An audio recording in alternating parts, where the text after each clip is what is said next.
Kind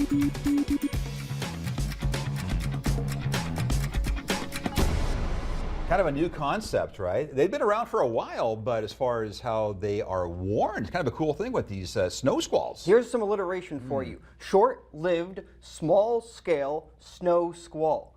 Yeah, so that's what we don't have today. Yeah, so let's go into it here. We'll talk about what these snow squalls are because they happened here on October 30th, day before Halloween, when we had an Arctic front coming through. I got a lot of questions of what is a snow squall. There were some warnings that were put out for them by the National Weather Service, and it's a new type of warning. They only started on November 1st, 2018, so they're about 5 years old for these types of snow squall warnings. What's kind of cool is that they usually list the highways that are impacted because these things can really snarl and impact travel. Now this is what it looked like on radar. Really small scale feature, a burst of heavy snow with a lot of wind as it moved through portions of Bottineau, Pierce, and Rolette counties in north central North Dakota. This was again October 30th when we had this Arctic front coming through. We had really very windy conditions as well. So you had blowing snow that was reducing visibility, but you also had these snow squalls moving through. You can kind of see these really small scale areas of snow moving along that front. And that obviously reduced visibility as well with the snow falling from these storms. So a snow squall is an intense, short-lived, moderate to heavy burst of snow with a quick reduction in visibility, whiteout conditions due to that falling snow and very gusty winds. They can be associated with those strong cold fronts that bring Arctic air in the wintertime. Now, they create rapidly deteriorating conditions on roads because of that low visibility, and the roads become icy because of a flash freeze. We'll talk about that in a little bit, and they can lead to big chain reaction accidents, especially where these are a lot more common. So visibility can drop within minutes during these snow squalls. So if you're ever caught in one, some safety tips to avoid slamming on your brakes, turn on your headlights and hazard lights, stay in your lane, and increase your following distance. But really the take-home message is that there's no safe place on a highway during a snow squall. And if you can safely exit the highway, that's your best bet, or just take your best precautions to avoid getting in one of those pileups. So these snow squalls can happen just about anywhere that wintry weather occurs, even here in North Dakota, even though those warnings on October 30th were only about the third or fourth snow squall warning ever issued by the National Weather Service here in North Dakota, but they're most common around the Great Lakes, similar to the lake effect snow areas. So they can cause pileups in Pennsylvania, Ohio, Indiana, New York, Vermont, Michigan, Kentucky, and even down towards West Virginia and some other states. And they're convective in process, so similar to thunderstorms in the summertime. We'll talk more about that in a couple of minutes. But here's a visualization of how they can transpire. So you have a sudden onset of that snow, intense burst of the snow and wind, leading to whiteout conditions, rapidly deteriorating road conditions, but the key is that they're very short duration, less than an hour, oftentimes less than 30 minutes, as these small-scale features move through a region.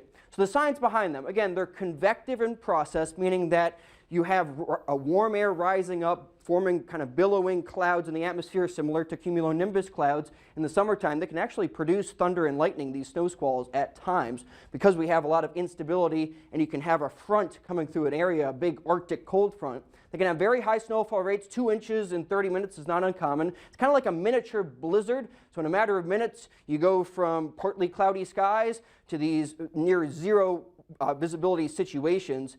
And you have a lot of moisture coming together, usually along that front, in order to feed into these snow squalls. So again, kind of the difference here between wintertime snow squalls and a summertime thunderstorm, there's a lot of similarities here. Short-lived in nature, heavy rain compared to heavy snow with the snow squall, strong winds, and of course with the snow squall, we get those whiteout conditions that can lead to a lot of travel headaches. So the convective nature of this. So you have the warm surface, or oftentimes around the Great Lakes, you have the warm water with cold air flowing over that. That can create our convection currents. We get the rapidly rising air in our atmosphere to form these big billowing clouds, and that creates enough lift in the atmosphere for snow to fall. And when they're moving that fast, and especially along a front, we can get a lot of wind with them. So with these cold fronts, the wind changes direction to be out of the northwest, and that front creates enough lift in the atmosphere for these bursts of snow, these snow squalls to form. And similar to thunderstorms, they can be linear in nature, meaning kind of forming a squall line or a kind of an appearance like that on radar, or they can be cellular, kind of one individual part on its own. And there's a snow squall parameter that meteorologists can look at in order to kind of try to forecast these ahead of time. And it takes into account the main ingredients that we need for these snow squalls to form.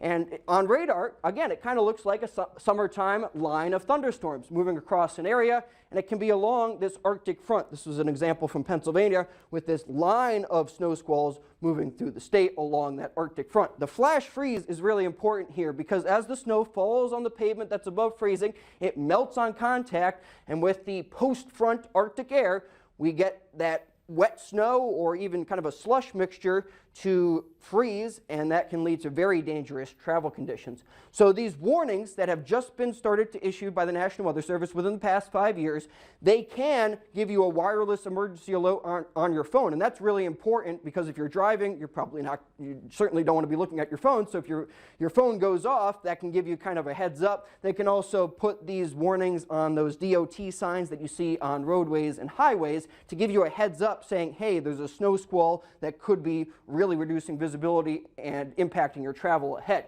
So it's that sudden nature of these snow squalls that often catches travelers off guard, especially on these limited access interstates. That compared to big long duration snowstorms that are usually well predicted, get a lot of attention, that allows people to plan ahead and not travel during the worst conditions. So they can lead to a lot of these really bad pileups, even though it's not this big blizzard, it's the small scale snow squall. In Pennsylvania, there was 9 big multi-vehicle accidents in just a 6-year period. So pileups occur when drivers are going too fast for the conditions, simply having no idea what lies ahead of them. Only then they realize that it's too late once they get really close to the pileup, and of course the roads are then too slippery for people to stop. So small scale burst of snow and wind, and we can get them from time to time around here. Not too common, which is a good thing because they can cause a lot of travel headaches. Oh, they're really something. Yeah, you don't want to be caught out on them, that's for sure. Yeah, I don't like that. Thank you, Jacob. Though Yeah, I thank didn't you know very what it much. was, Great so stuff. I feel so much smarter already.